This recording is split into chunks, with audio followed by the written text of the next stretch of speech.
It's the early morning of February the 28th, 1994, and 6 volunteer pilots are on a bombing mission in violation of a NATO no-fly zone. The leader of the flight is pilot Ranko Vukmirovic from the Bosnian Serb Air Force. He and his men are in Jastrebs J-21 jets, which are no match for the NATO F-16s in speed, maneuverability, or weapons. The Jastreb pilots are trying to keep below radar height, but now, with the target getting close, they're forced to ascend to 2,000 meters to start the attack run on a weapons factory. In doing so, the aging Serbian jets light up the watching NATO radars. 50 miles away, 2 patrolling F-16s are informed of the J-21's presence. Black Flight, you have 6 bogies. BRAA 320 for 52 at 7,000. Flanking. Copy that. The F-16s bank towards the target. In an attempt to shorten the war, NATO has set up a no-fly zone, and the F-16s have been sent on a route to intercept. Vukmirovic gets a visual on his target and arms his bombs. The flight positions themselves in pairs, one after the other, when suddenly a transmission comes through the radio.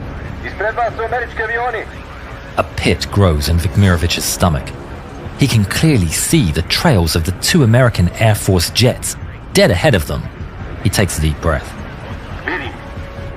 In previous missions, the American jets have only watched and warned the enemy, but not engaged.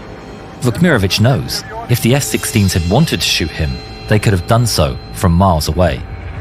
But his eyes go wide as he sees the 2 F-16s approach at breakneck speed and roar through and past the Bosnian Serb flight. Jesus! Did you see those old Yugos? Despite the show of force, the Serbian pilots are not distracted and keep their eyes on their objective. The Jastrebs are old tech and still use optical sights.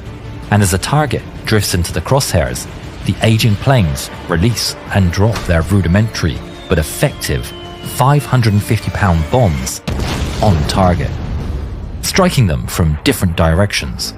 They dropped bombs. Understood. You're clear to engage. Weapons free. Roger, moving to engage. This is going to be shooting fish in a barrel. At the very rear of the formation, pilot Zlatan Sirnalic watches the last of the bombs strike. The 6 J-21s turn back towards their airbase, but their speed is no match for the F-16s, who sweep in behind them, lining up their sights on the very rear of the formation. The pilot switches to air-to-air mode and selects an AIM-120 missile on his Wright display computer. On his head-up display, a box designates the target. The F-16 pilot gets a lock and presses the weapons release button. Box 3. The missile flies off from the wingtip.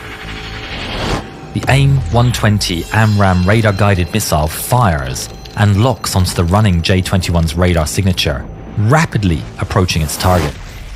Sirnalic is scanning the skies for the Americans when he sees an enormous flash. He wonders if he's been hit, but then he sees the explosion on his wingman's left wing, immediately shredding half of it off.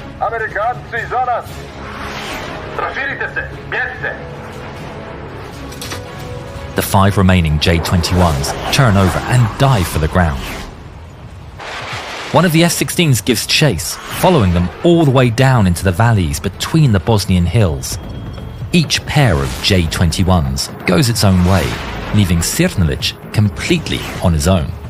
He frantically looks over his shoulder as he flies through the terrain, catching the terrifying sight of an American fighter hot on his heels.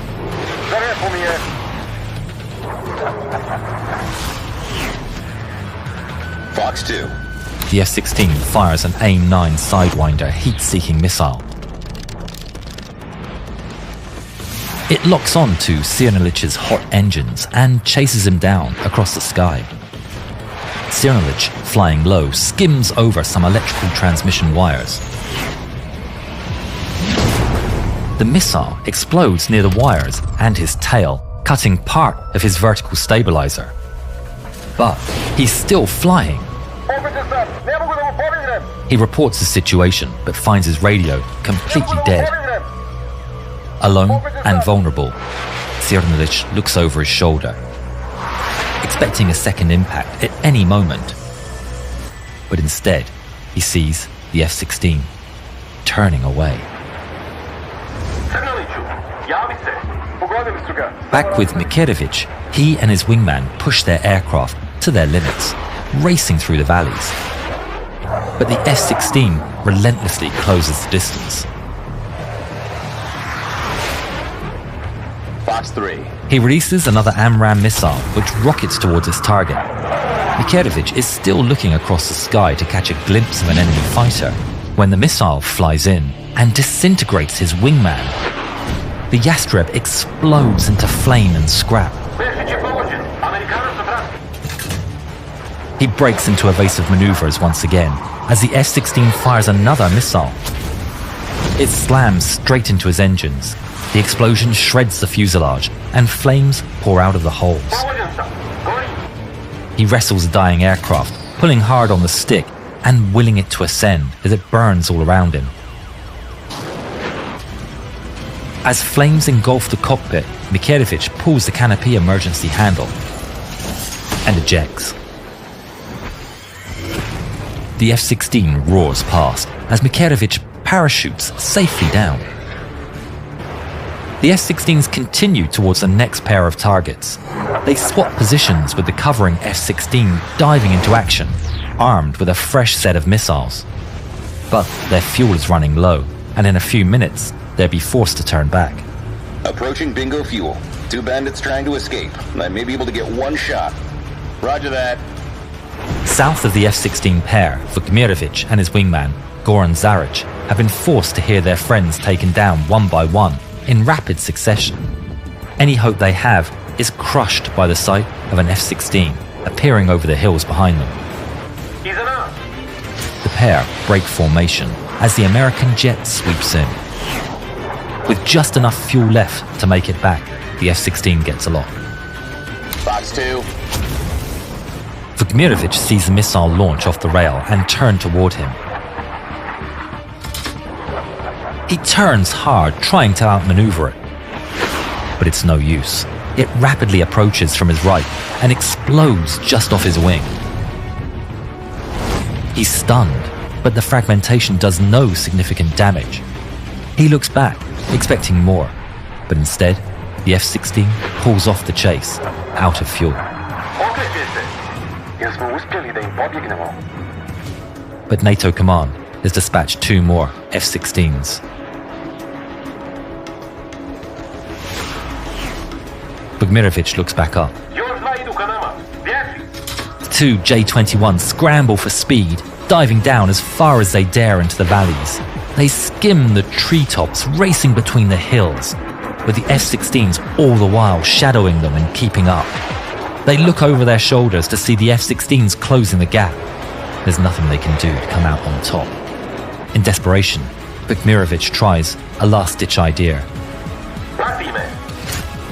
He turns straight towards a cliff at maximum speed, Zaric keeping close formation behind him. His heart races as the 2 jets head straight towards the earth.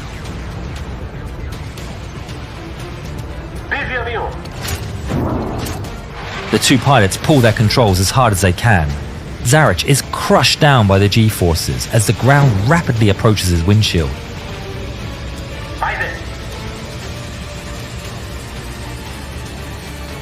Vukmirovic's jet clips the ground and bursts into flames.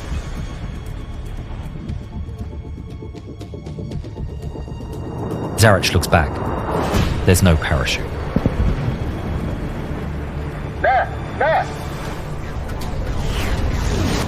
The F-16s burst through the smoke, still in pursuit. He pulls back into a dive, rushing to use the terrain as cover. But they're far too close. Fox 2. The missile closes the gap and explodes into Zaric's tail. His fighter bursts into flames, and he loses all control. He releases the canopy and ejects, but he's far too low. The parachute has no time to open, and he falls into the fireball of his own crashed jet.